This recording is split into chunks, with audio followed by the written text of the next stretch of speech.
এ হারাম, খাইয়া কোনো মজা নাই। কম দামের জিনিস খান, যা হালাল বেতন পান, কম দামের জিনিস খান, কচু শাক খান। হাসতেছেন আপনারা?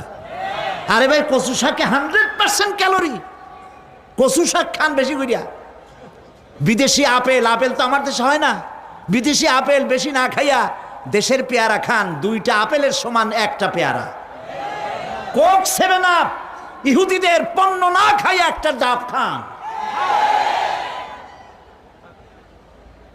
আর বড় সাইজের পাঙ্গাস না খাইয়া চেলা, পুটি, মলা, ডলা, কাসকি, তারপর লট্টা, জি, এগুলো খান।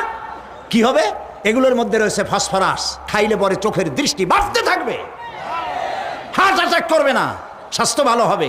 স্বাস্থ্য ভালো হওয়ার অর্থ পেটটা বিশাল আকারে হওয়া না, পেটটা ছোট হওয়া, সিনাটা চওড়া হওয়া, এইটার নাম স্বাস্থ্য ভালো।